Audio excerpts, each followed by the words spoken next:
So my name is Nicole Scott. I'm the program manager for the Agricultural Genome to Phenome Initiative.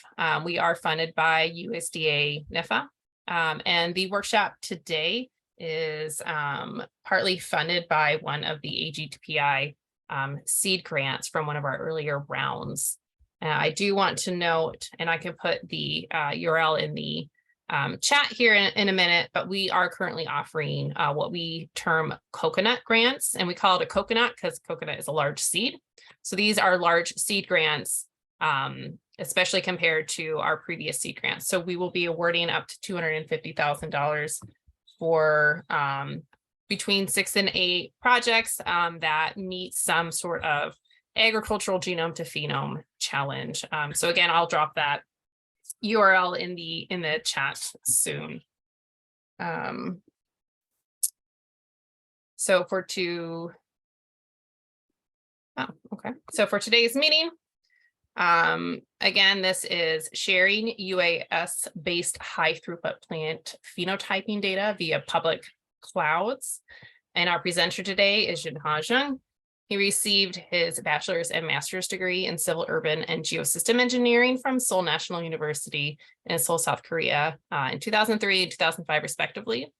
He earned his PhD from the Lyle School of Civil Engineering at Purdue University. He is currently an assistant professor at that school at Purdue today. So his research interest is advanced geospatial data analysis for interdisciplinary research, leveraging his specialties in remote sensing, GIS, and high performance computing. So with that, Jinha, go ahead and take it away. Thank you very much, Nicole. I'm going to share my screen from here now. And I don't think I can see any of you via here. I'm just trying to figure out how to turn on my camera so that at least I can see. Yep. For some reason, I think I kind of turn up this video, screen disappear so that I can show, full screen. But anyway, Nicole, thank you very much for, great introduction. As Nicole mentioned, my name is Jinha Zheng. I'm a faculty member in Lyle School of Civil Engineering at, Purdue University. And today is my honor to present the topic of sharing UAS based high throughput phenotyping data using public cloud. And before I start this workshop, I'd like to acknowledge my collaborator for this project, Jo Zhang. She is a faculty member at the University of Wisconsin, as you can see at the top left hand over here. And she's the one who's been collaborating within this project. And unfortunately, she cannot be here today. But we have another workshop scheduled next year, spring, where we're going to talk more about this topic. And also, I'd like to thank the Oracle for Research, who provided an Oracle computing infrastructure computing credit to make this possible. I saw that Brian Barker joined this the workshop. He's the one that I've been communicating with from Oracle for Research side. I'd like to thank the Oracle for supporting this project so that this project is possible. So I prepared a couple of slides before we start our workshop today. So I'm going to go very briefly this in a slide, and the majority of this workshop is going to be hands-on. And we'll spend a lot of time actually the visiting Oracle Cloud and setting up instances and storages and all those kind of stuff, and how to share mainly 2 geospatial data product that is very popular from UAV data, which is raster data, and also point cloud data. So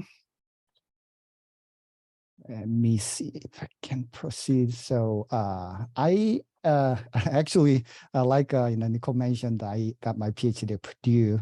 But right after my PhD, I did a postdoc, but I also had an opportunity to join Texas A&M University in 2014.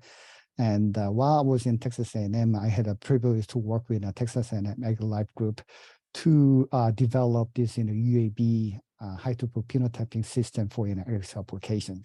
So at the beginning, when I involved with this project, it was kind of not that in terms of data volume collected, this from UAV data, so was manageable, that I'm going to say. So this is an example of the UAV project that was started in Texas A&M 2015. At the first year, we ended up collecting this UAV data, which is ended up being around 4.6 terabytes.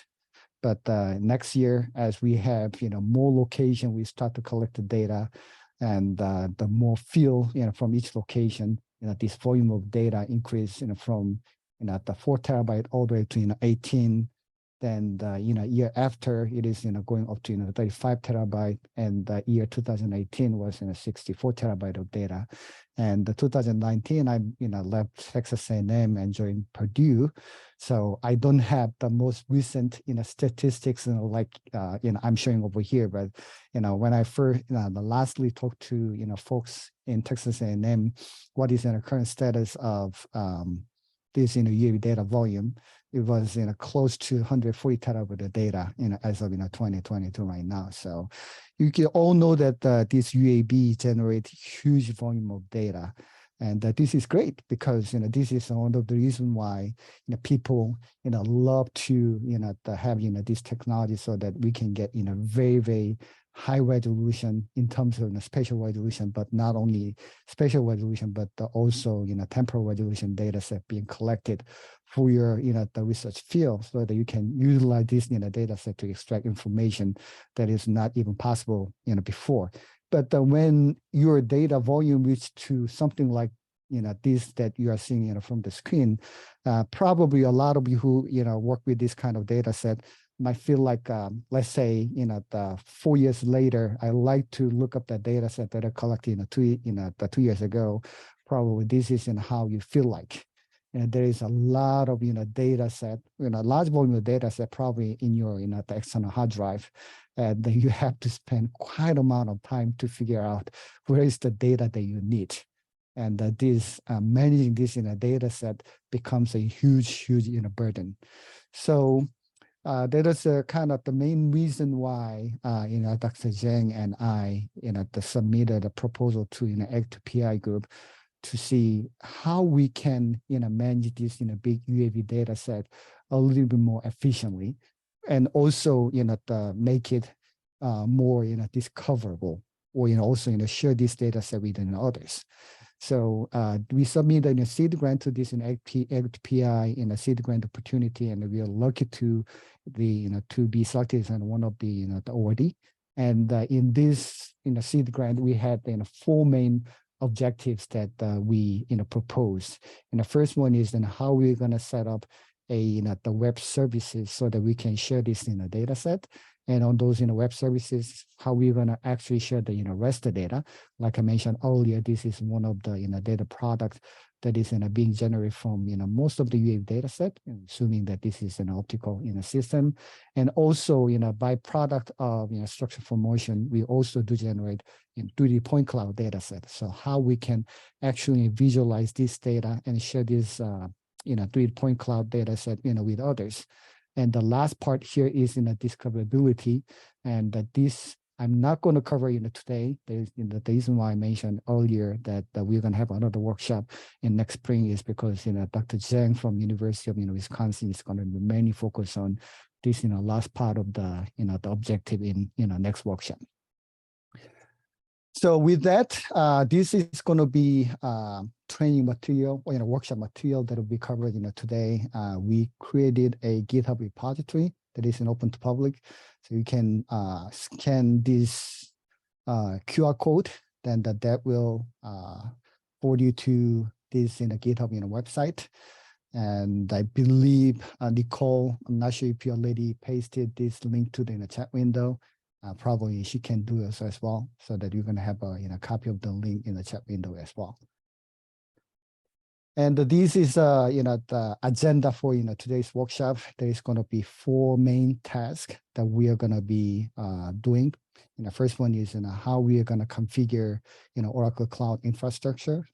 First, that one we have 4 subtasks. We need to create an account, of course, then create a compartment and create a group and create a user. So I'm going to go over detail in this in the first task later. Once we have that one, we're going to configure a web server. We're going to create a new virtual machine instance over there, configure in a web server. Then also this virtual machine is a lot of times has a very limited storage capabilities. So how we're going to add additional storage by using either bucket storage, or sometimes they call it an object storage, or in a block volume, which is two different types of the additional data storage that you can add in Oracle Cloud Infrastructure. After that one, we are going to talk about how to share this raster data as a web service. And number 4 is how to share 3D point cloud data as a web service. So this is going to be the main 4 tasks that we're going to go over today. And Nicole, if there is any question in the chat, I'm not going to be able to monitor this in the chat window. So please let me know. And if I don't have any question, I can just move forward. Yep, sounds good. Not a problem. Okay, so like I mentioned earlier, this is going to be the GitHub, repository where all those material that we are going to go over today is available. This is in a public repository where anybody can have an access to. Like I mentioned, I acknowledge some of those contributors in this. At the top, Jose Landivar, he is actually the programmer who worked on this project at the earliest stage. So I just added him over there. Dr. Joe Zhang is listed over there, and also Brian Barker from Oracle for Research is listed over here as well. So like I mentioned earlier, there's going to be I listed as 4 because task 1 and 2 is essentially kind of consolidated as 1 in this the part over there. This is number 3 and 4 over there. So essentially what we need to do is we need to click this one here. Then I'm going to go through this item. Basically, following this structure. One thing that I want to mention here is that by no means this workshop is meant to train you so that you're going to be an expert in Oracle Cloud, or you're going to be an expert in everything that we do. This workshop is mainly meant to be a kind of very basic hands-on tutorials so that you can just follow through, so that you get familiar with this the public cloud system and some of the open source tools that is available out there. And this is just in the beginning, but after you kind of get familiar with these steps, I'm hoping that this becomes your kind of building blocks to build a lot more creative stuff later in the future.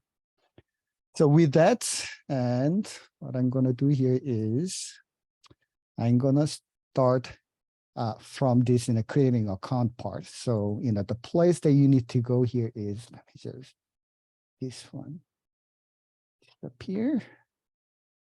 Then mainly you just need to go to cloud.oracle.com, and this will forward you to the page over here.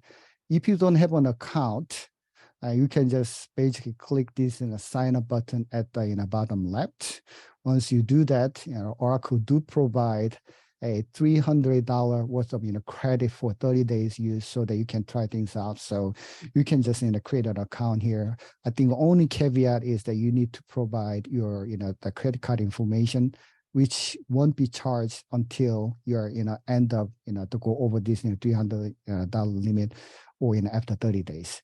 So basically pretty routine registration procedures over here.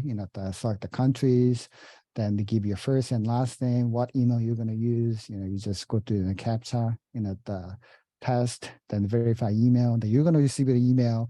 Then you just verify email address. Then you're going to add additional information, and also adding some credit card information. Then you will given $300 credit for 30 days of use. And which I'm not gonna go through because it's gonna take time, and I don't want to kind of show all my, how should I say that, credit card information to to everybody. So what I'm gonna do here is I'm gonna go back here. We do already have the tenancy called the AG2PI created. I'm gonna just click next to log in. Then from here, I already set up a lot of stuff that I'm going to show you, today, so that, probably, if you're just, creating a tenancy, then you're going to log in using your email and ID, but I'm not gonna just, log in that way, but I'm gonna use another account that I just created, earlier. So give me a second. I'm just copying this login information over there. My ID is gonna be this password, and I click sign in. I'm not gonna save that information there. So this is the screen that you're gonna see once you sign in this window, okay? Then what we can do next here is then we will need to create a compartment. A compartment is something like the place where you can separate everything is in a group. So we'd like to create a compartment first, so that we can just put all those company resources in one place, so that this is not going to be mixed up with the other projects. So in order for it to create a compartment now, first you need to click this 3-line menu over there. This is the menu where all the available options from Oracle Cloud is going to be listed over here. Then go to, I believe, identity and security over there, and click in a compartment over here. This is one way of doing it, but if you don't know where this in a specific menu is kind of hidden, you can always search, type this in compartment over there that you can select from here as well. So right now I have created a lot of compartment because then I was testing things out. But what I'm going to do is I'm going to create a new compartment. I'm going to click this in a create compartment menu at the top, and I need to give a name. So I'm going to say that AG2PI sandbox. So I'm going to just give a name of the compartment over there, and you can just give any description. So this is a sandbox for AG2PI workshop series. Over there, and you need to select then where it's going to be, who is going to be your the root parent compartment. I'm going to basically select an AG2PI, which is in the root compartment, and I'm going to just basically creating a sub compartment under the root compartment. So I'm going to select this here, then click create compartment there, and you're going to see this. Let me see. Where did it go? I thought that I created a compartment, right? Let me just see if I can just refresh. Okay, go to compartment again. Oh, AG2PI sandbox isn't available over here. So now we know that this compartment has been created over there. Okay. Next one that I'm going to do here is that we're going to create a new group. So in order for it to create a new group, you need to click this in a menu one more time and go to identity and security, and there's a menu called the groups over there. So there are the different groups out there that I created, but I'm going to create a new group that I can just test things out. So I'm going to say that AG2PI sandbox. I'm going to say that AG2PI group over there, because we don't have the group with the same name earlier. So I'm going to say the description is going to be group for the AG2PI workshop. And once you just click create, this group will be created over there. And going back to group, then you're going to see that AG2PI group has been created over there. Now, what we need to do next here is that we need to create a policy. So the policy is something where you can control who's going to be able to do what. So in order for you to create a policy, so I'm going to go click here, click identity and security one more time. Then, and under identity, then there is going to be menu called policy over there. So I'm going to click this. And once you do this, you need to select a specific the compartment that you like to create policy in. So I'm going to select this in AG2PI in a sandbox over there. I'm going to select this in a specific compartment first. Then in order for you to create a policy, you need to click this create policy button at the top, and you need to give it a name. So what I'm going to do here is I'm going to say that the AG2PI group policy over there. Again, this is going to be group policy. or an AG2PI in a workshop. Just turn it off over there. And compartment is going to be in an AG2PI in a sandbox over there. And we need to, basically what I'm trying to do here is that any user in AG2PI group will have, full control of, this specific compartment that we just created. So I'm not going to use this in a policy builder, but I'm going to just enable this one here. And from here, you can say that allow group and the name of the group, which is going to be AG2PI group, over there, to manage all resources in compartment AG2PI. What is the name of the compartment, by the way? Kind of AG2PI workshop. I think this is what it was. Right, and if it is now, we can always come back and change it later. Right, I think you called it sandbox, right? Oh, sandbox. Did I use a upper letter? Let me just sorry. Let me just open another window. I think I should be able to go back to the compartment. So I'm gonna just go compartment over there so that I just done AG2PI_sandbox. So this is thank you, Nicole. Sandbox over there. So basically what this policy is saying that any user in AG2PI group will have, will be able to manage all the resources in the compartment named AG2PI_sandbox. So with this, I'm going to click, create. And now this, policy has been created. And the next thing that we need to do here is, let me just go to this. This meeting console here so that I can just show you what I've been been up to. So I started from this in a sandbox in a compartment, an Oracle Cloud infrastructure group. I create a policy. I just went through all the way here. And the next thing we need to do here is create an Oracle Identity Cloud Service group.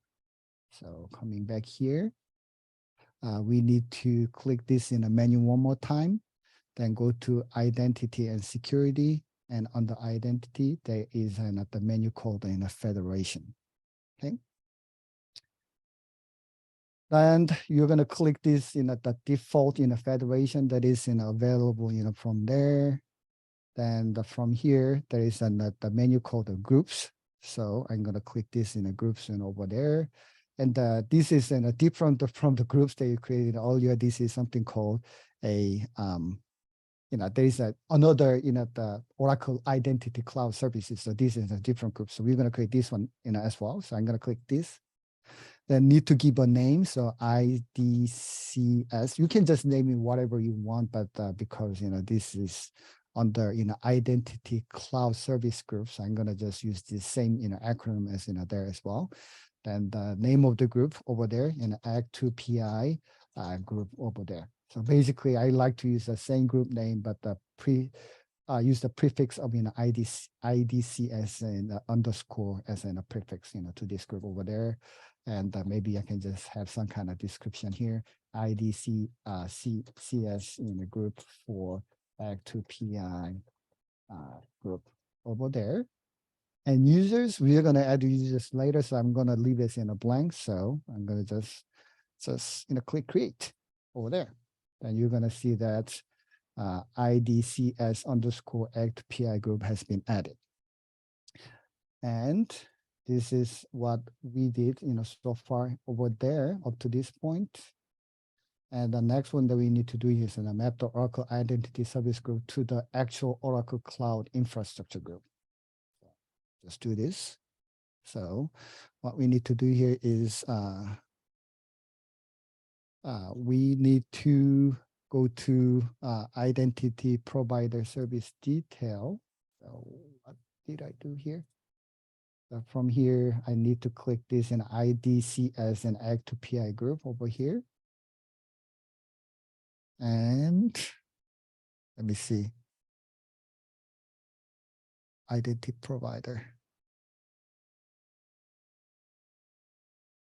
It's kind of like, I don't think this is the right place, but let me go to the identity and security.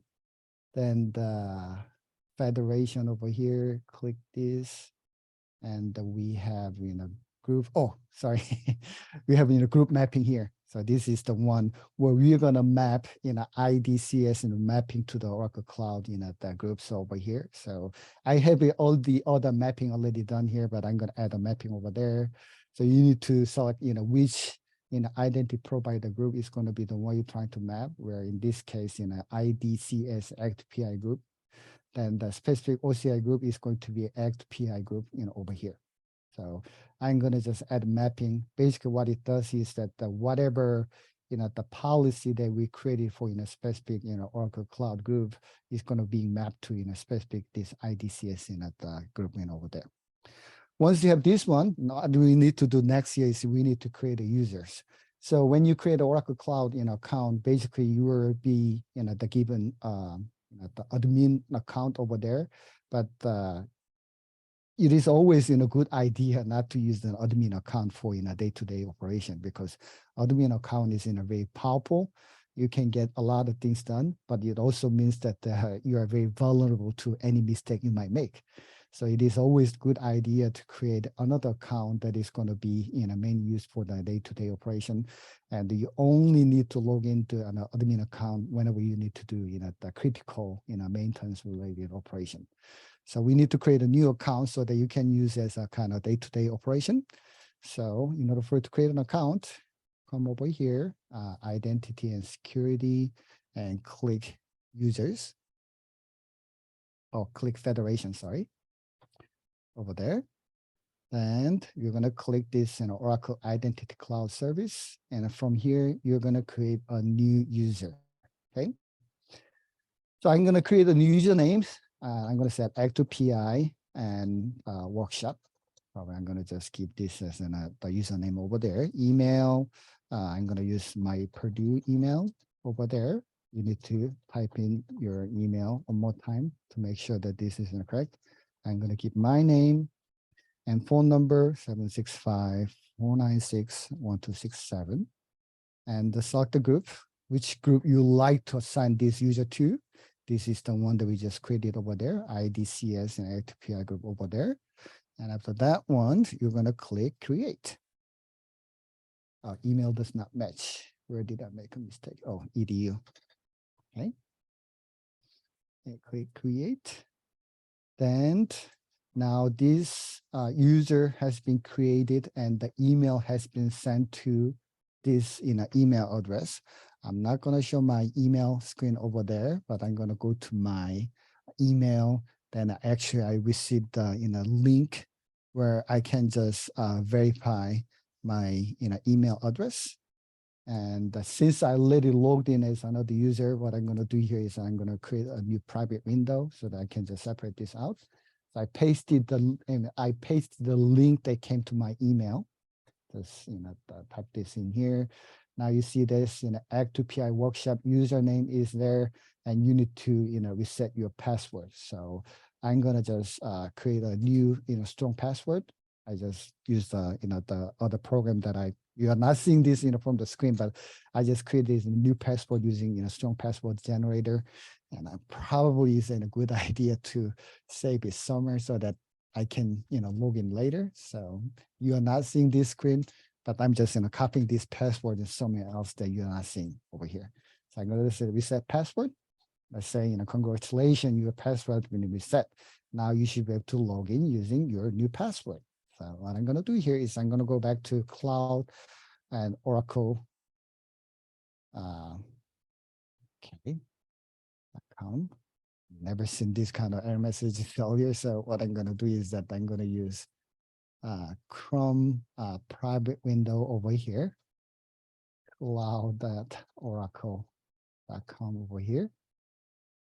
Then now you need to give the name of the tenancy. So when you create a new tenancy, you should pick the name of the tenancy. But this one was an AG2PI. I'm going to just click next, and click single sign-on over there. And the name here is an AG2PI _ workshop. And password is the one that you used earlier. I just paste it over here, click sign in. And now you're logged in Oracle Cloud. And this is the first time logging in, so they're just asking for some information, but I'm going to just skip over here. So I'm not going to do this in exploration. I'm going to just turn off everything, dismiss checklist, everything. Then now I logged in as the AG2PI workshop users. So then if I go to the menu and compute an instance on over there, then I'm going to go over this later, but now you're going to see AG2PI, which is in the root compartment. If you just expand it out, AG2PI sandbox, which is the one we have in full control, is becoming available over here. So going back to this menu over here, what we went through was doing a mapping there, created users, and we just kind of we set the setting a new password to this, and once you log in with that the new account that has been created, and now you can actually log into the Oracle Cloud and do the work in the new compartment that has been just created over here. So that was the first part.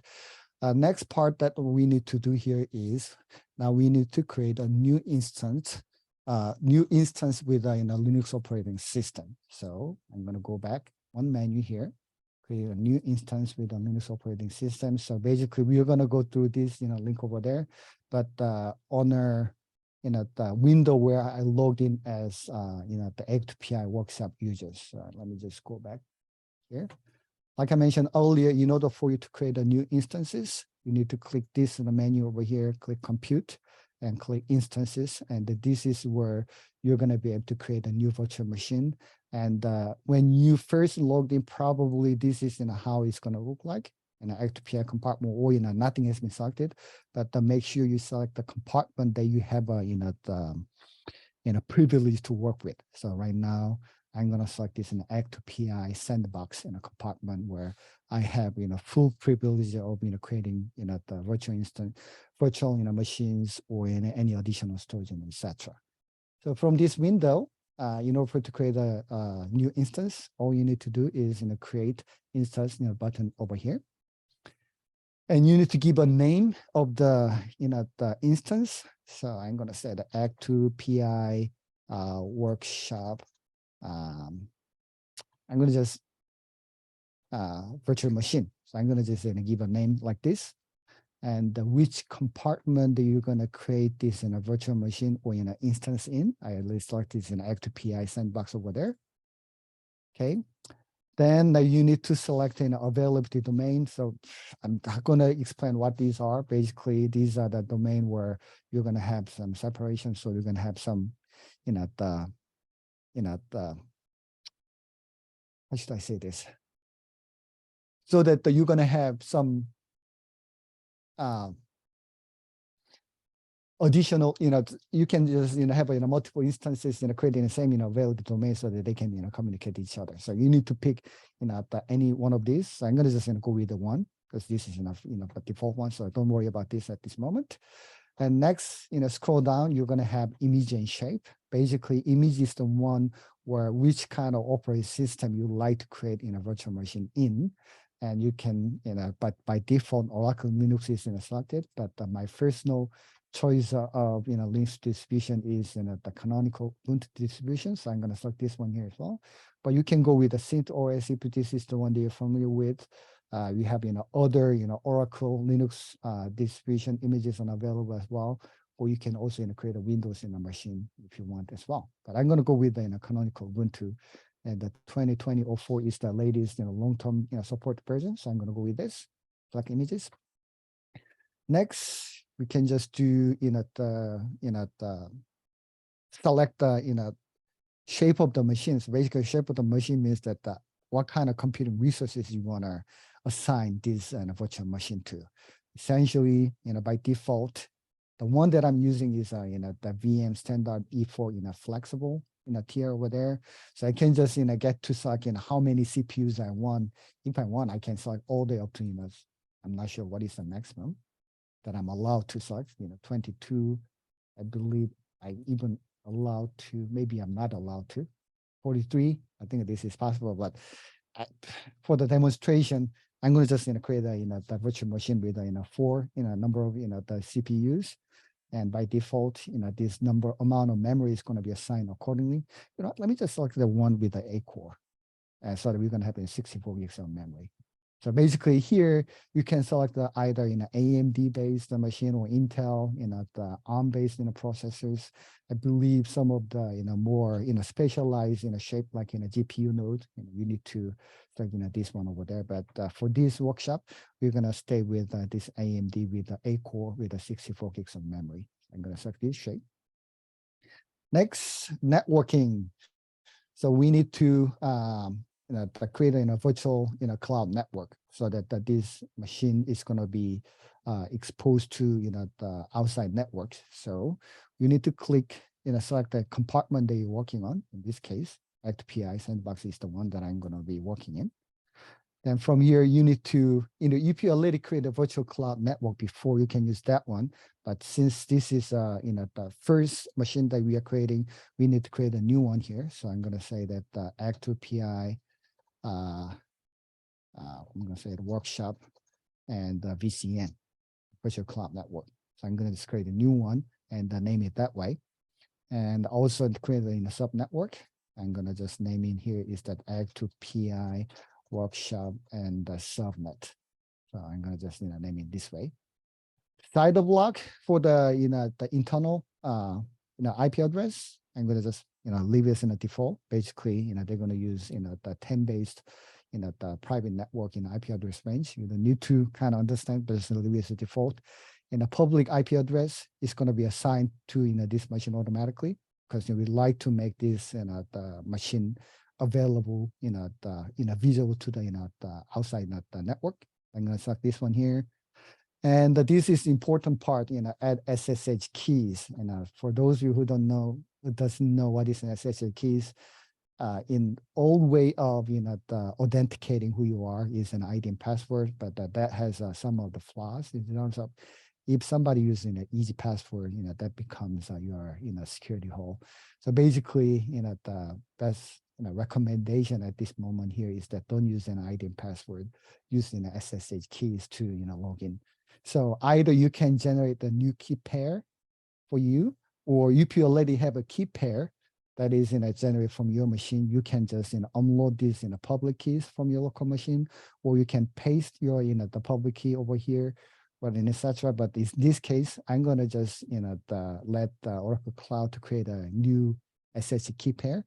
So I'm gonna click this private key. Gonna save it here.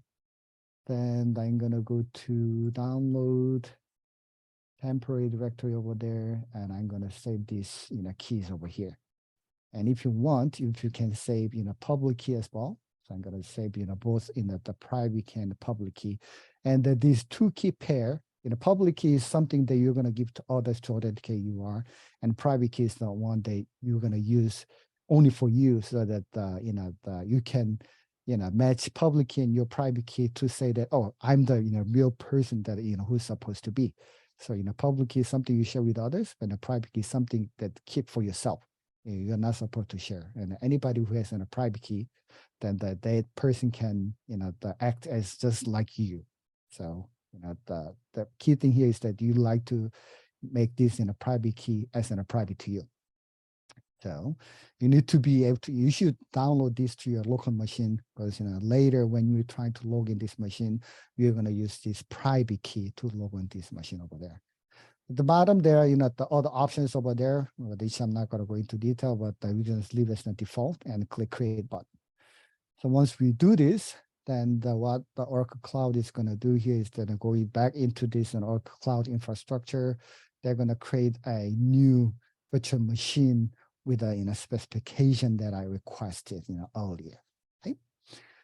So in the meantime, this one is in a provisioning, and when this virtual machine is ready to go, this the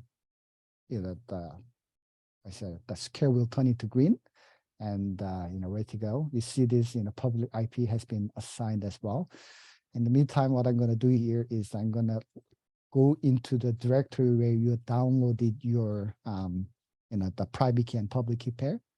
So I'm going to go into download, and the temp directory. This is the place where I downloaded this in a SSH key 2022 November 11 that key. This is your the private key, and this is public key over here.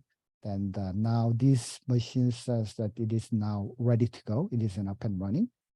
So this is going to be a public IP. So I'm going to copy this the public IP address, and going back to this screen over here. In order for you to log in, all you need to do is an SSH. And I'm using Mac, by the way, so Mac users, you can just use this one. For the the Windows users, you can use PowerShell, which I'm going to demonstrate later. Oh, before I do this, let me just do one more thing over here. If you do this in ls-l, this gives you the permission of individual file. But if you look at this in a private key, this is meant to be only for you, not for everyone else. But if you look at this one here, this read and write. I have a read and write permission, but the group, the user who's belongs to the same group, and anyone else also has read permission over there, which is no good. So we need to make sure that this file doesn't have a permission to anyone else. Otherwise, they can just easily grab this information and act like as you online. So what we need to do here is we need to change the the permission of this file 600, which means that I'm going to have read write permission.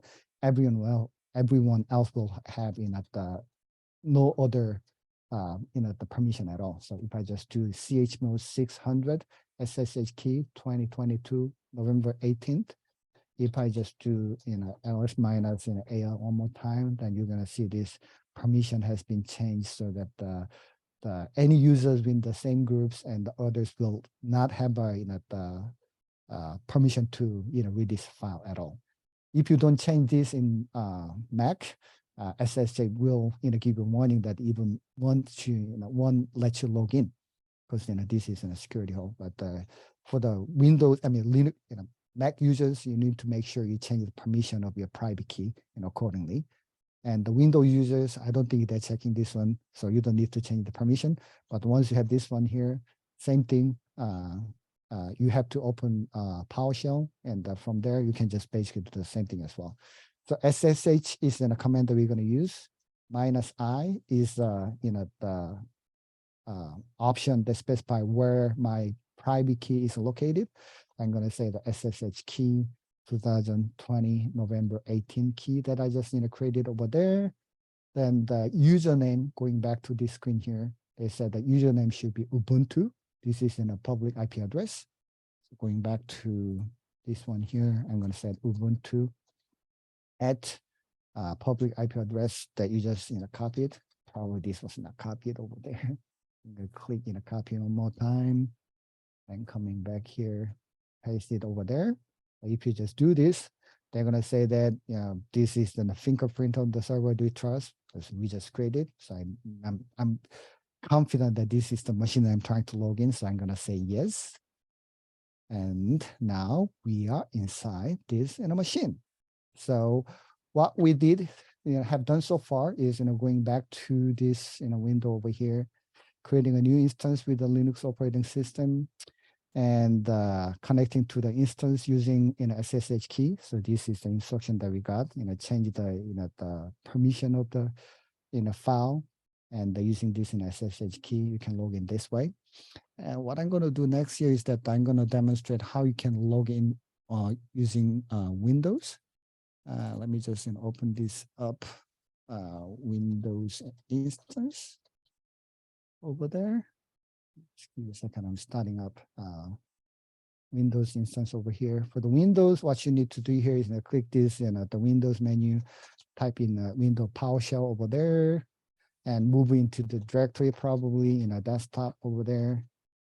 This is not the same private key, because I download this private key to my local machine. This is another Windows virtual machine, so I won't be able to demonstrate this one unless I expose my private key to the public, which I want to do. But essentially what you can do is here is the same thing over here, SSH -I and the SSH key, then the Ubuntu and your IP address. typed in over here, then that will, let you log in using SSH as well. So I'm not going to be demonstrating any further, but I'm going to go back to my Mac terminal later. But this is the instruction that is given how to connect using SSH using on a Windows machine. So we are done with this part so far.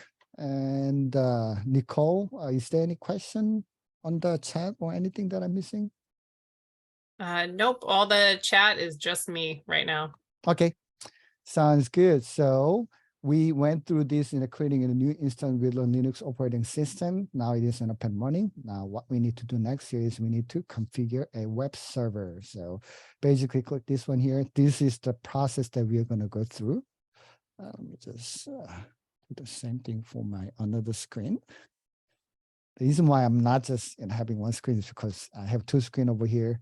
My own right side screen is being recorded. So I like to do everything on this in a single screen. Also, this is the screen that you guys can see. So essentially, after logging in, what you can do here is running the cgep command. So sudo in Linux is a command that you can just add so that you can just run any command as the admin of the system. So basically, I'm saying that sudo means that I'm just doing everything that follows after sudo is running as root the users. So apt update. So this is Ubuntu specific.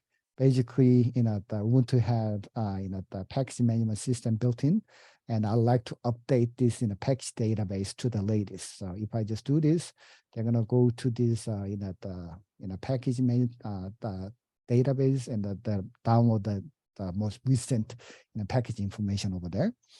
And in order for you to install the web server, simply you do sudo apt install and the name of the package you'd like to install. And the web server that we're going to use, there are multiple options out there, but the most popular one is called an Apache 2. So I'm going to just select this. Then they're going to go and select all the required packages then automatically. Like I mentioned earlier, I said that I want to install an Apache 2 only, but in order for this Apache 2 work, these are all the additional packages that need to be downloaded and installed. Okay, so this is the beauty of this package management system. I just said that this is the one that I want to install, but the package management system will look at all those dependencies, and that they will give you all the required download package will be downloaded automatically. So after this one, do you want to continue? Then I'm going to say, yes, let's continue. And what they do here is they're going to be installing this Apache web server over there. And by default, there is a 2-layer of firewall that need to be set up. First one is a firewall of this individual the Ubuntu machine. And also we have another firewall that is going to be managed by Oracle Cloud infrastructure in that level. So first we need to set up the firewall so that any web request is going to be being passed through. So if you look at this documentation, I'm going to say that sudo apt install firewall daemon over there. I'm going to install this one here. So I'm going to say I like to install. Okay. After that one, what I'm going to do here is sudo firewall minus cmd, and I'm going to make this as a permanent change, and the zone is going to be public, and add service is going to be HTTP. So essentially, I'm saying that I like to make this an HTTP, which is a web service, as a kind of permanently available to the public. If I just do this, they're going to say that this is successful. And I'm going to say firewall minus cmd and reload. So we just added a new rule to the firewall. So I like to to make this real rule effective right away. This is what we did. So like I mentioned earlier, this is in a firewall setup. We are allowing this HTTP, which is port number 80, being added to this rule book, so that anybody is requesting service through port 80, this is going to be being allowed, and everything else is going to be being blocked by this file by default. Once you have this one, now we need to do also to open up the the web port number 80 from Oracle Cloud and as well. So going back to this the new users that you just created, coming back, and I'm going to go to compute and go to instance, and this is the the instance that you just created, and there are a bunch of information. But what you need to click here is that you need to click this AG2PI workshop virtual cloud in a network. So once I click this, then you're going to see this in a sub network over there. I'm going to click this one over there. Then this will give you the security list. I'm going to click this one here. Basically, this is the rules that is being allowed at this moment. Port number 22 is open by default because this port number 22 is the port number that is used by SSH. That was the reason why we're able to actually SSH into this the instance that we just created. So we need to open up port number 80 as well. So for us to do so, you need to click this in the add ingress rules. Basically, you're going to leave everything as a default. And the CIDR block, I'm going to set the 0.0.0.0 slash, I believe, 24. I kind of forgot what is that. Basically, I'm going to just follow exactly the same as this one over here, 0.0.0.0. So we have a 0.0.0.0 slash 0, which means that anywhere from the internet, this is going to be being applied to, not only for specific the IP ranges. Source port range is going to be I don't care where this request which port number this request is coming from, but the final destination is going to be port number 80, which is the default port for web service. So I'm going to just open this up, and I'm going to say that this is going to be web service for port number 80. So I just give some description over here, add ingress rule. Then you're going to see this from any data source. You don't care about the which port number it is the request coming from, but as long as this port number is targeting port number 80, we're going to allow this to happen. So with this being done, what we're going to do here is that if you just come back to this command line, that is a sudo system CTL and status and Apache 2. Probably I made a type of probably HTTP. Oh, let me see. What I'm trying to do here is a sudo CTL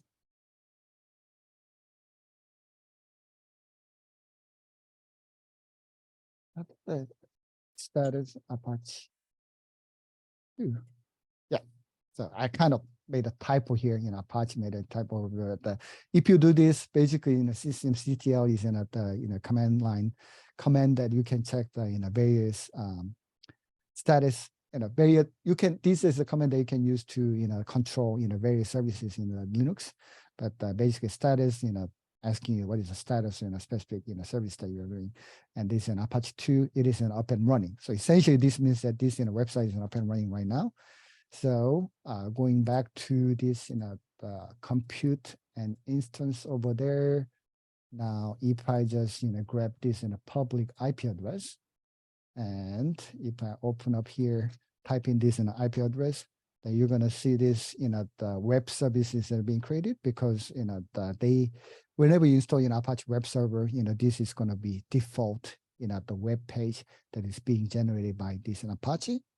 And going back to this one here, the directory where all this file is being located here is var and www.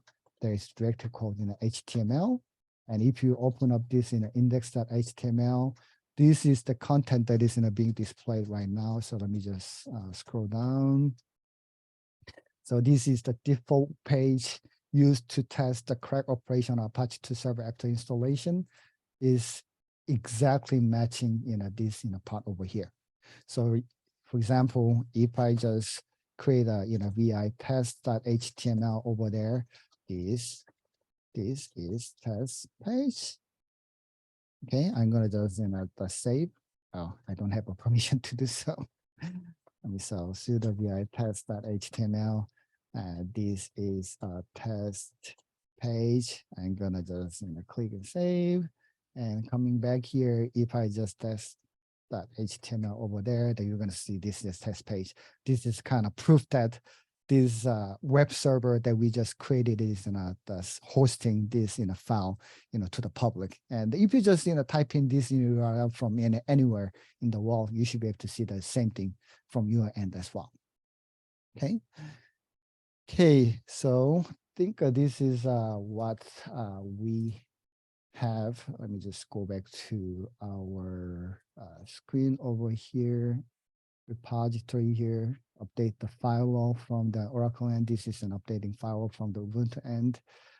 You just type in your public IP address. We show you the web page that you saw, and document root. This is where all those HTML, CSS, JavaScript file is going to reside in.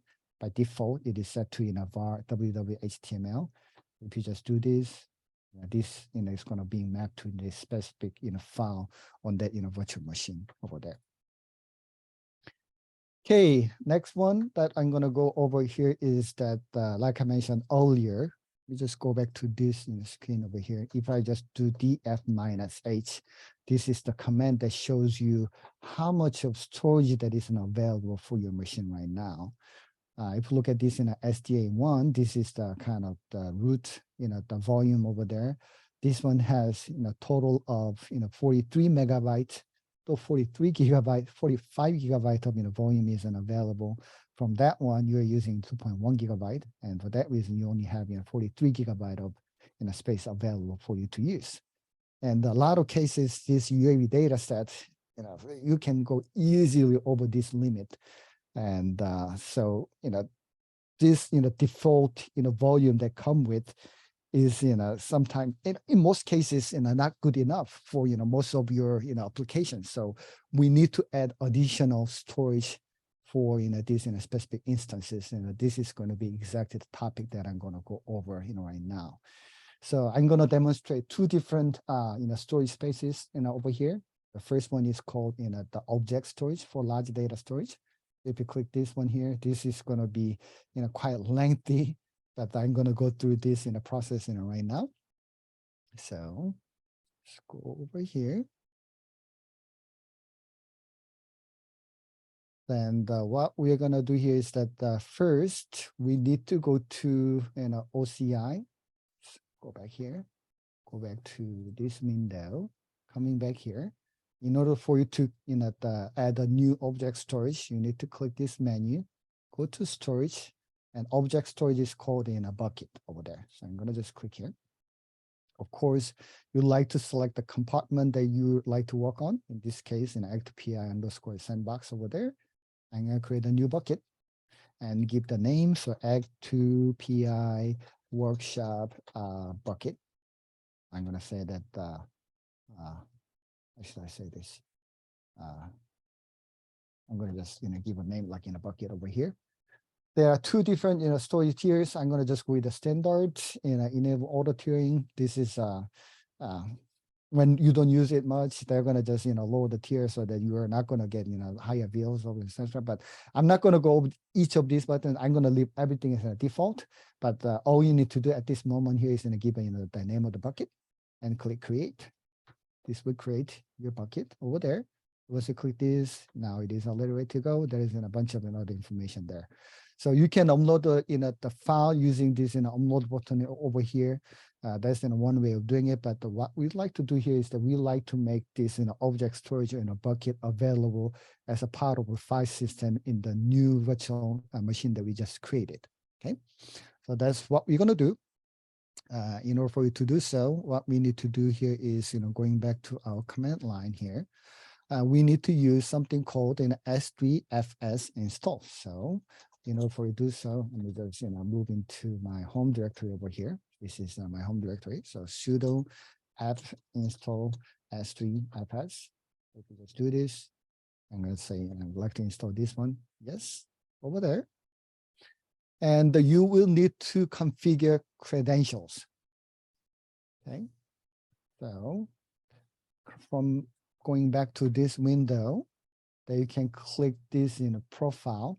That is in the menu says, user settings. This is the one that you're gonna just, click. From here, then you're gonna click customer secret keys. So you're gonna click this one here. Now you will need to create you need to generate a secret key. So this is exactly same as the private key and a public key pair, like we did earlier. This is the way to create a secret key pair so that you can authenticate that, I'm the one who is intent to be, without using this ID and password, because, that is a very vulnerable tool, somebody out there who like to hijack your your information. So what you need to do here is create this generate secret key. You need to give a name. So I'm going to say the AG2PI workshop key over there, and you just click generate key. Then they're going to give you this the key over here. So because this is the demonstration purposes, I'm gonna make it available, but I'm gonna just delete this key right after this workshop so that you cannot use it. But this is the the private key, the secret key that you are not supposed to kind of share with anyone else. But this is the only time that you're gonna see this secret key. So make sure you copy this so that you just don't lose it. So I'm gonna just close it. And this access key is the open the public key, something like this, so that you can just use this one later. But I'm gonna paste this the secret key that was just being displayed over there. Then we can always grab this access key. I'm gonna just copy this the access key over here. I just make this available to a separate window that you guys cannot see it. So you need to do this first. You need to generate the access key and secret key pair. And after that one, what you need to do here is you need to save this the access key and the secret key pair available in your file system. So what you need to do here is essentially I'm going to create the dot password dot S3FS. And I'm just using in a VI editor, but if you can use any text editor as well. But I'm going to just create, basically typing in the access key and the secret key in order. So the access key that I got was this one here, and separated by column over there, and my secret key was this one over there. So you just to save this information. And again, you don't want this file to be visible to anyone else. So you need to make sure that change the permission so that only you can read this file. So if you just look at this file here, password dash S3FS is going to be only you have a read and write permission. Everyone else doesn't have any the writing the permission at all. Okay, now we can mount this object storage that we created using this S3FS in a command. So the way how this works here is an F3FS and the name of the bucket. So in this case, going back here, storage and bucket. And we created in a bucket here. This is our name of the bucket. So I'm going to copy this. And you also need to specify where you'd like to mount this object volume to. So what I want to do is that let me just go to VAR WW over there. What I'm going to do here is I'm going to create a directory called HTML and bucket. So I'm going to say that this is going to be directory where I'm going to mount my bucket or object storage over there. Okay, made a typo. Make DIR. Okay. If you just look at this, now this isn't available over there. And what I'm going to do here is I'm going to just change the ownership to be Ubuntu and Ubuntu, because I'm logged in as Ubuntu HTML bucket over there. Making a lot of typo here. CH own, not one. Change ownership over there. So if you just look at this now, this directory, belongs to Ubuntu, so that I don't need to sudo every time. So from here, I'm gonna say that S3 FS. Next one is gonna be name of the bucket over there, where you want to mount to, var www html and bucket over there. Okay, this is the the destination directory. -o is going to be endpoint is equal to name of the region. So if you go back to our GitHub repository, you can get the specific region name from this link over here. And I know that the region that I belong to is in the US is in Ashburn. So this is going to be my region name. And another way of knowing which region that you are in here, the US is in Ashburn. This is going to be something you're going to select when you create an account, actually. But as close to this is the closest the Oracle data center from my location. So this is the reason why I select this one here. But I just grabbed this region name over there. US the -Ashburn -1. That's going to be the name of the endpoint, and -o password file is going to be where this password is going to be stored. So this is going to be home Ubuntu dot password .s3fs. Okay, -o URL is going to be HTTPS. And the syntax here is basically what I'm going to show you here is, let me just, where I can type this into, just create a new window over here. So this is the one that I'm just following from this GitHub. So I had S3FS in the name of the bucket, destination directory in your local, -o endpoint, name of the region over there, password file over there, -o URL, HTTPS, namespace. And the namespace comes from this object over here. So the bucket that you created has a namespace. This is the kind of ID that is given by Oracle Cloud. So I'm going to copy that information. Coming back here. So this is the information that you're going to type that in. Then compat object storage. And the region, which is again, US Ashburn -1 and Oracle Cloud.com, and minus on multi part -o use path request file. So this is exactly the information that I copied from the GitHub repository. So just paste that information, type that in. Probably I made a typo here on multi-port. There's another O here. Okay, so once you have done it, now it is being mounted over there. If you go to HTML bucket over there, it looks like there is nothing there, but if you look at df-h over there, this the var w the HTML bucket, it has the storage of 16 exabyte, not even petabyte. Basically, you have an unlimited storage over there. Okay, so let's say I want to create a new file here, vi index.html, and this is the object, a file from object storage. Okay, I'm gonna just save in a right click over there. If you look at it, I created this file. Coming back here, if I just refresh, and you're gonna see the file that I just created is available over here. You can just this object storage and this file storage synchronize over there.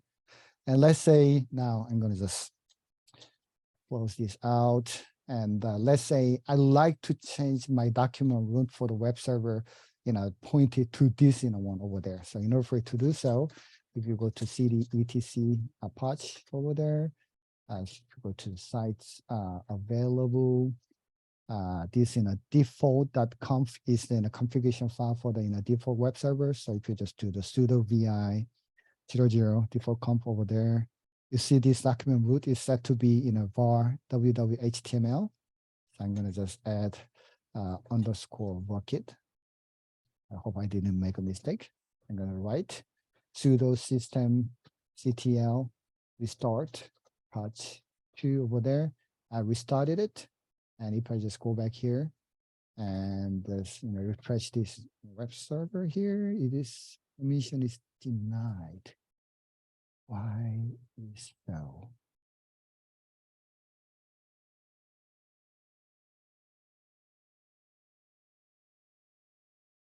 Sorry.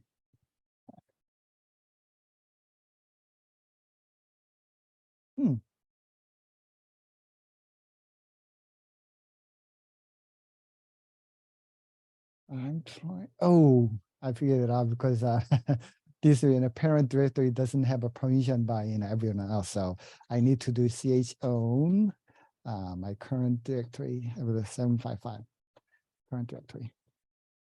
I need to do see. So what I'm going to do here is sudo chown 755 HTML bucket. Permission denied.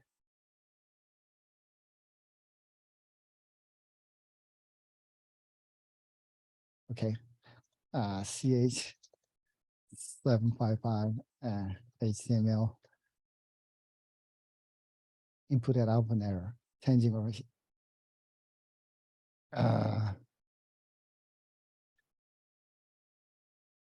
Problem when before I mount it, I should have changed the permission that way. Let me see. I was just trying to figure out why is so. How can I unmount it? Probably I don't know why this is the case, but I'm pretty sure when I change the ownership of this directory, I think that's what everything is kind of messed up. But when I tested earlier, when I change the permission to be the execution permission need to be added so that everybody can have an access to. I think that's where it is coming from. But for the sake of time, I'm going to skip. But point I'm trying to make here is that if you change the permission properly, that's the reason why this error message is coming from. So I will just to move forward with the next step. So going back to our the menu here. So we are done with this object storage.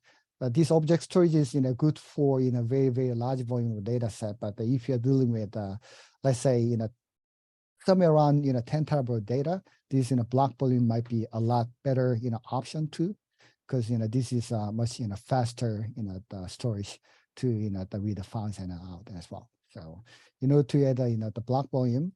So let me just demonstrate how you can do so. Going back to this screen over there. Going back here, click storage and the block volume. This is going to be the place that you're going to come. Make sure that the compartment is selected correctly over there. Click block volume here, AG2PI workshop and block volume. I'm going to say that way. Availability domain. I'm going to just select the same availability domain as the one that you created a virtual machine in. So in this case, availability domain number 1. And you can, by default, it will give you a terabyte of storage. Or if you want more, you can click customize and you can add request more volume as well. But I'm going to start with a terabyte for now. Backup policy, we can just have a different, but everything else I'm going to leave as a default. So basically, I just give the name of the the block volume, then create the block volume over there. So once you do so, they're going to be doing working on provisioning this block volume. I'll give you a few minutes until this becomes available. Now it says available over here. What you need to do next is attached instances over there. So if you look at here, this specific block volume has not been attached to any the instance yet. So I'm going to click this attach instance menu over there. Everything I'm going to leave as a default. And I'm going to select this specific virtual machine that isn't available from the specific sandbox. So I'm attaching this block volume to this virtual machine over there. And the device path, this is an optional, but I'm going to select in the first one so that I know that this is going to be in Oracle VDB is assigned to that one. And click attach and click close. Now it's saying that it is attaching right now, and few minutes this is going to be turning to green. So I'll just queue in a few more seconds.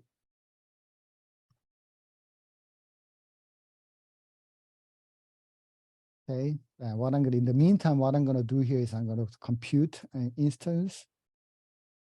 I'm going to be click this in at the virtual machine that we created earlier, and I'm going to click this and attach in a block bone here. Now it is said and it is attached over here.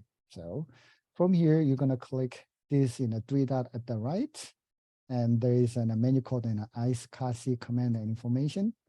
And if you look at this command here, this is the series of command that you need to run to connect this the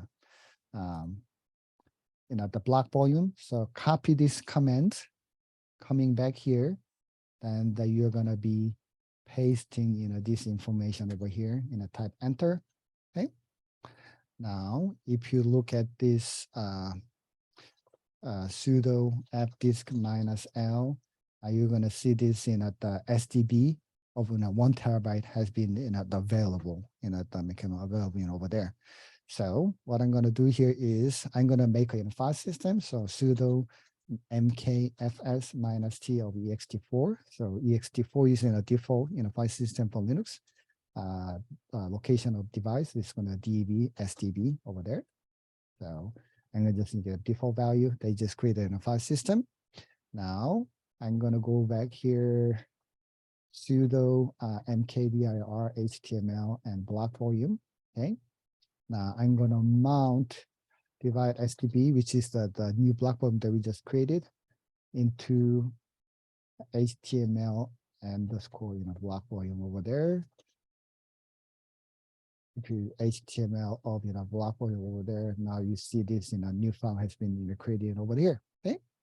Now, if I just do vi of index.html, this is a file from a block volume. I'm going to save, and I'm going to also go to Apache site available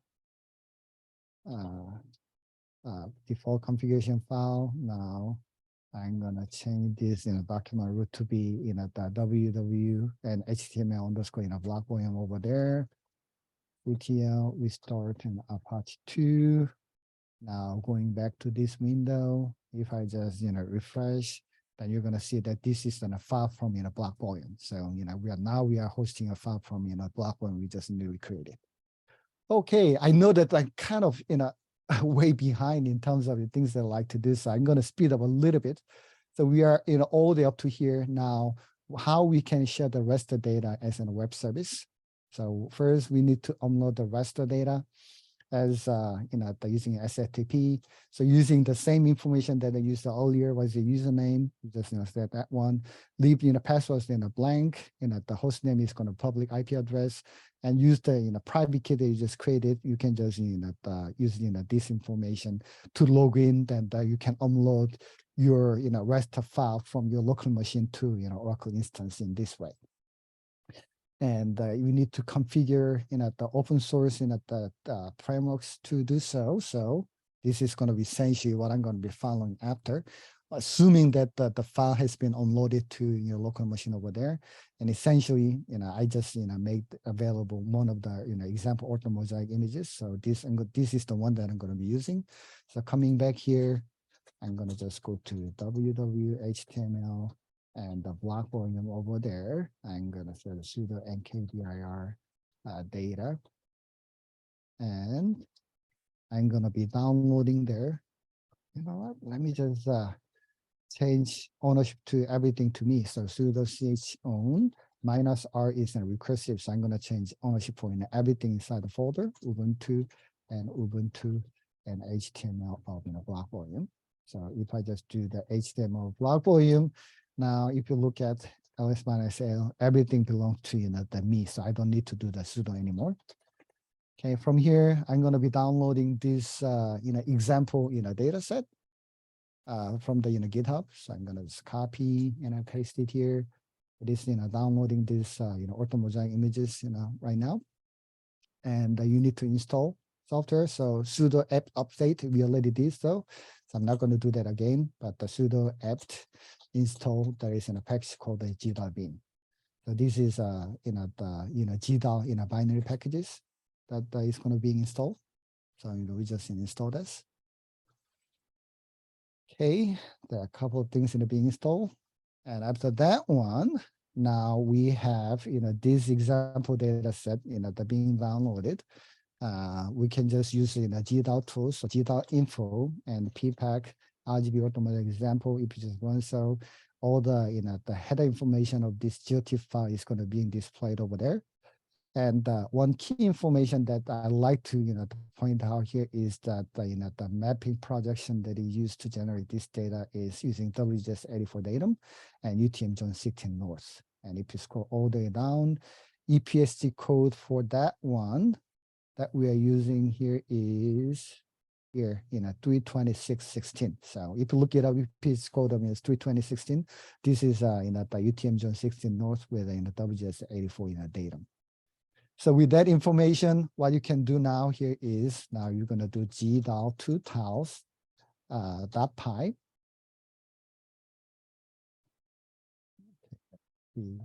gdal2 tiles.py minus g. This is the argument to specify what kind of zoom level that you're going to generate this time map to. Going back to this link here, zoom level here. And depending on which zoom level, what kind of resolution that we are talking about per pixel. If you scroll all the way to down here, zoom level 22, depending on the latitude, we're talking about 2 centimeter resolution per pixel all the way to centimeter resolution per pixel. But I know that this raster data that I downloaded, over here, let me just do it again, gdal.info and PPAC over there. Resolution of this data set is about 1 centimeter. And, this is the data set acquired in West Lafayette, Indiana, which is latitude around 40 some degree. So I know that this is going to be using this 40 degrees some, the latitude over there. If using zoom level of 22, it's going to be 1.4. So to maximize that, I'm just using all the maximum resolution. I'm going to generate the zoom level all the way up to 23. So with that information, I'm going to say gdal2 tiles.py minus zoom. I'm going to probably generate the zoom level 15 to 23. And the minus S, you need to specify what kind of EPSG code this the orthomosaic images being generated. 326.16, which is the information that we got. Give the name of the GeoTIFF file and the output directory. So I'm going to say that the PPAC RGB. So if I just do this, what they're going to do here is they're going to be generating tile maps using gdal2 tiles. And what it's doing here is that they're generating the tile maps at the different zoom level so that you can visualize this file much quicker, because you don't need to you don't need to download the whole the images to show this in a file at the very the coarse resolution. The coarse resolution, you don't need to have a centimeter resolution to show the whole field. So what it's doing here is that they're generating this tile map at the different zoom levels, so that whenever you are just zooming into a specific zoom level, it is only showing these images required for the specific zoom level within the window they're looking at. So while this is going, other information that you will need here is coming back here. There is going to be a new HTML file that will be generated. So if you just click here, and I'm going to just convert this into row over here. I'm going to copy. This is the template. I'm going to talk about why this what this is being used for. This is almost done. Okay. Then overview tiles.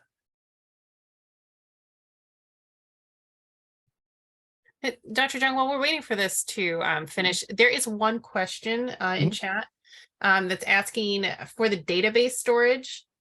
Is it correct that Oracle Cloud is hosting the data?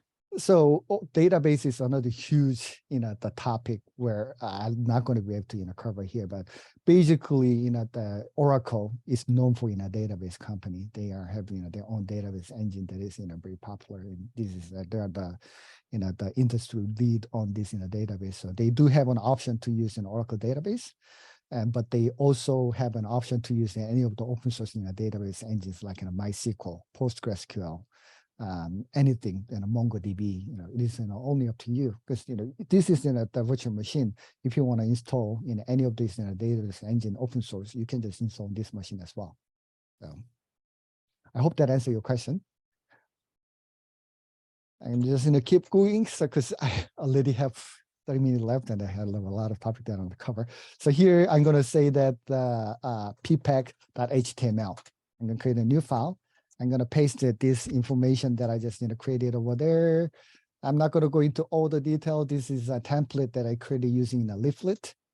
And basically the information that we need to change here is what is in a longitude and latitude that we need to, when by default, this is being loaded. So going back here, let me just open up this Google Earth.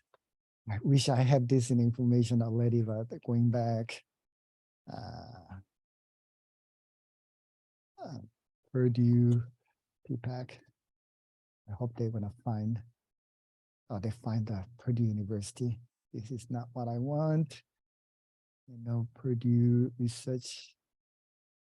Where is it? Valparaiso.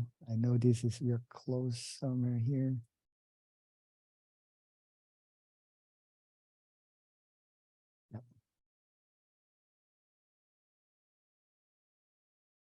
Oh, you know what? I don't need this because I can get this information from the comment. So I'm gonna just, write in Q, data over there, g.info, ppag, RGB auto mosaic over there. Does it give me any longitude and latitude information? Nope, unfortunately not. And what I'm going to do is that I'm going to grab that information from somewhere else. So give me a second. So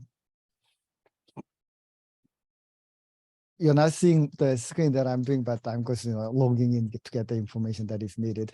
But essentially, you know the longitude and latitude of your location for your projects. So this is the information that I'm looking for right now. So let me see.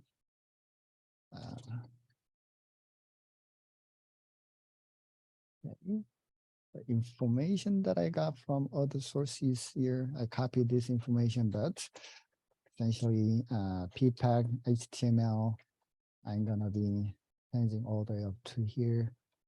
This is longitude and latitude information that I got. I mean, that the order is in a latitude and longitude. So that's how this the leaflet is getting information. So what is going to be center coordinate of latitude and longitude when this map is in a default being loaded by default. Now this is in a Google Hive map layer that I'm going to display, and now you can just say that what is going to be IP address of your server. So going back here, going back to this machine. This is the actual IP address, or if you just assign a domain name, this is the one that you can use. I'm going to just pass that information there. Where is this the path to the time map? So how we generate here is data and ppag and RGB. This is the directory that we just design as an output of g.total. So this is the information that you need to save. Coming back here, now if I just do the ppag.html, then you're gonna see somewhere.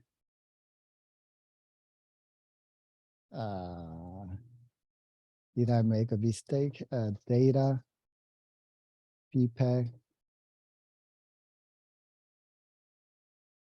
So this is the essentially directory that I need to copy. Sorry, probably I made a mistake. Ppag HTML. Oh, I had a 2 HTTP. That's the reason why. So I made a typo over there. And reload it again. You're gonna see this is the actual, orthomosaic images that is generated from UAVs. You can start to zoom in. You see all this in high res, but you start to zoom out.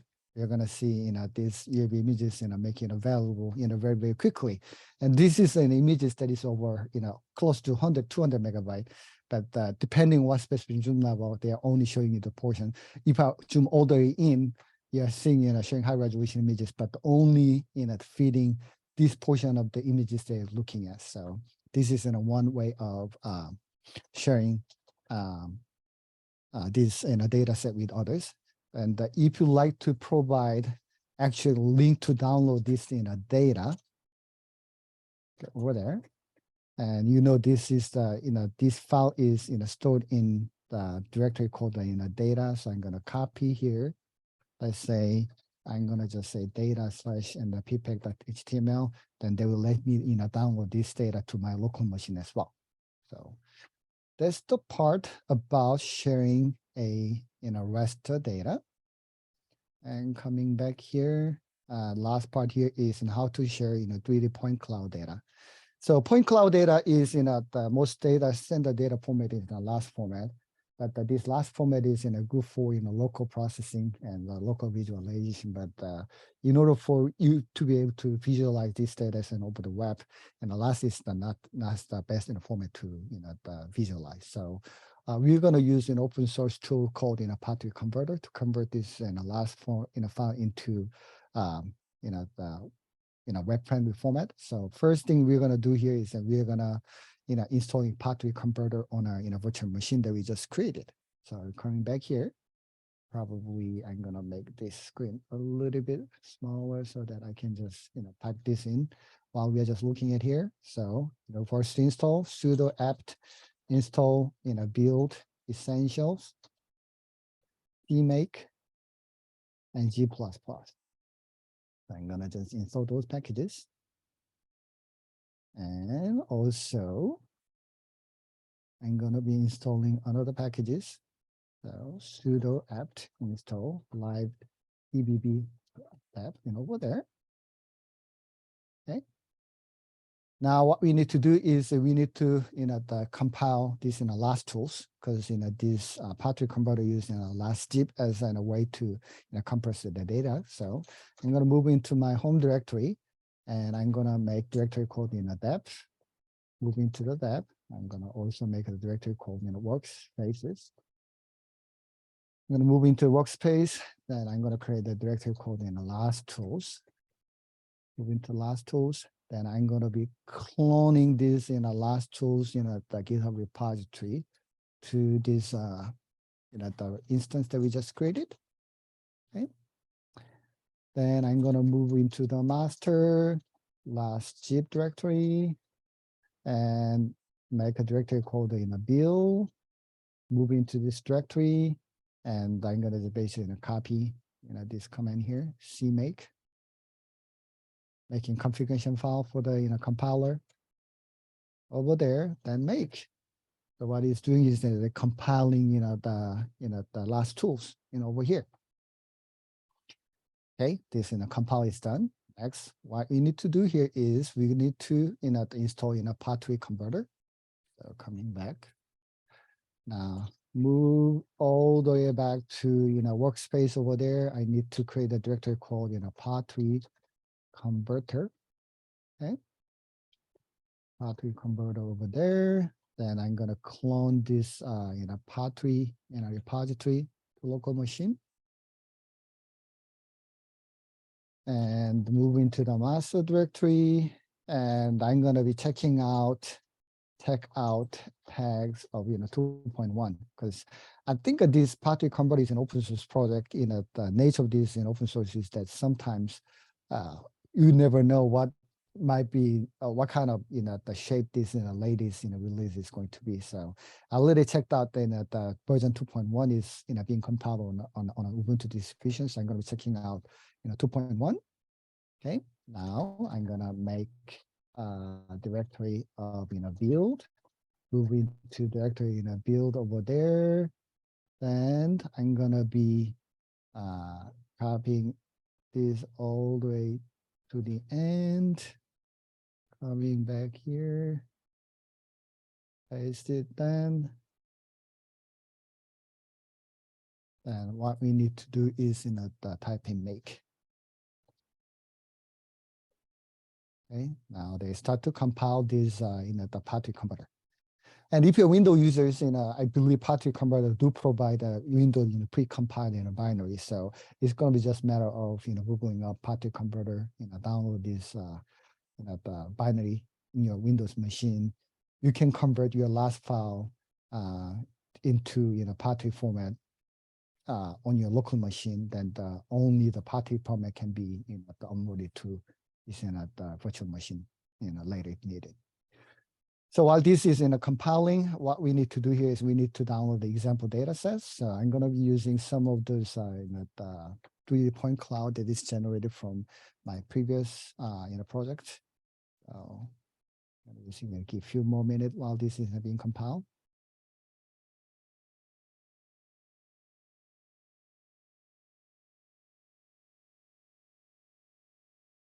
Almost there, 85, 7, 8, 100%. So what I'm going to do here is I'm going to move into directory called, the block volume. This is the current directory over there. Then I'm going to download this example, the 3D plant data that we just making it available over there. Once you have this one, what you need to do here is I need to move into the directory and run this in a command. So what I'm gonna do here is I'm gonna move into the directory where I compile the code. So that over there, workspace, Patrick converter, master, moving to the view. You see this in a Patrick converter. So if you just do ls minus al, see that this is the execution, the permission for me to do so. So from current directory Patrick converter, the syntax here is in a Patrick converter, name of the last file, input file, and where you want to save this in a Patrick data to. So basically, let me just open up another command here. Download and temp ssh -i 18 Ubuntu, so that the Patrick converter there. And if you go to www HTML block volume data, this is in my current directory, so I'm going to copy this. And the name of last file is this one here. So this is a sorry.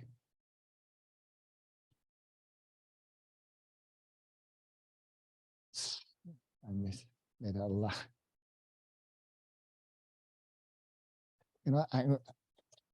I made a kind of error here. So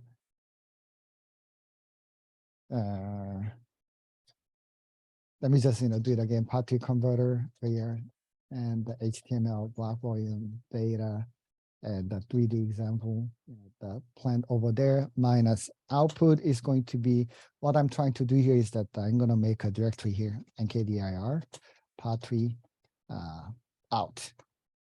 So this is the directory I like to save all those in a file. So this is going to be my current directory here.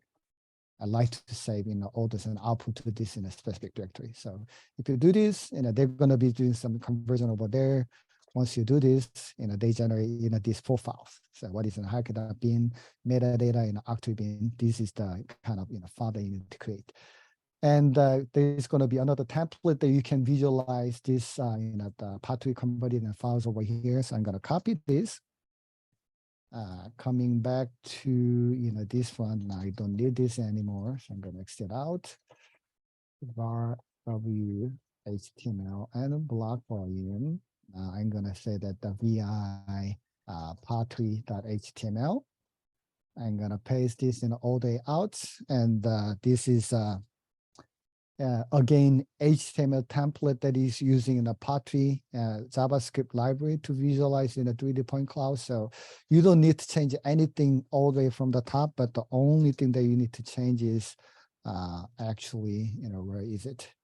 where this data set is being saved to. Probably the one that I have here is in the data, and also I just did a part 3 out metadata, just JSON over there. Okay, so if I just save, and the file name is in a part3.html, then coming back here now, if I just save it, part3.html, and something is not right. Usually the way I can inspect here is there is something wrong there. Probably I need to, if you do some checking here, part3.html. Let me see. Did I miss anything here? Oh, I need all these, copy all this in a library file. So that's what is missing. So this HTML is not enough because I need to move all those the JavaScript library to this location. So if I go to dev workspace, part3 converter, master, and if you go to the build over here, and if you go to resources, page template, there is a library directory. This is the one that need to be copied. So copy -R, which means that copy including the directory as well. Libs to var www.html block volume. So if I go to var www html and block volume over there, now we have this lives directory over there. Now if I just reload it, now we should have this 3D point cloud available, so that you can just kind of rotate it around. There's a bunch of tools that you can use to do the measurement inside this, and you can just change the background to black, skybox, etc. You can enable, right? Let me just make it as black over there. Enable this item lightings and etc. So this is the way you can show this and visualize this in a 3D point cloud. And this is the 3D point cloud generated for the potato plant that we are doing some kind of phenotyping experiment using the PhenoChamber. But you can also visualize any 3D point clouds that is generated by UAVs as well. And if you like to share this, the link to download the data, like we done earlier, you just need to copy the file name over there. Go back and click this data and give the name of the last file, then it will let you download this file so that you can share this and link to the others so that they can download data to their local machine. So I think that's all I have for today. I hope that you guys enjoyed this tutorial, and I'll be more than happy to answer any question you might have.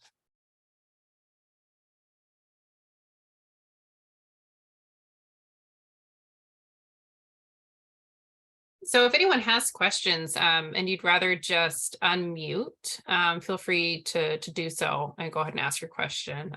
Or if you're more comfortable, go ahead and type it in chat.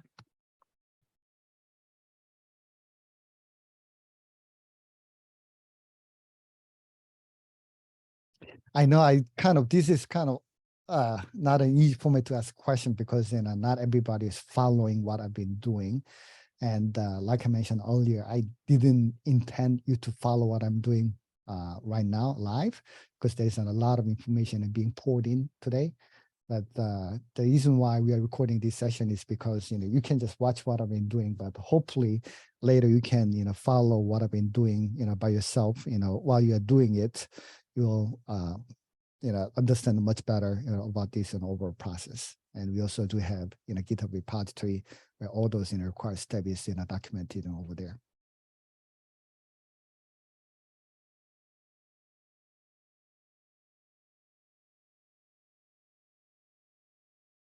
Okay, if there are no questions, then I think we can all buy ourselves another 15 minutes of our life here, and we'll just go ahead and end today's workshop. Thank you all for attending today. Again, this is being recorded, and so it will be available on the AG2PI website, AG2PI.org, probably later today, if not by early next week. So feel free to come back and view that to review anything. We'll also have a link to the GitHub page that Dr. Zhang shared with us. So it'll all kind of be in one place and easy for you to access. So with that, thank you. Thank you, Dr. Zhang, for sharing this and for sharing your research. Thank you very much. Appreciate it.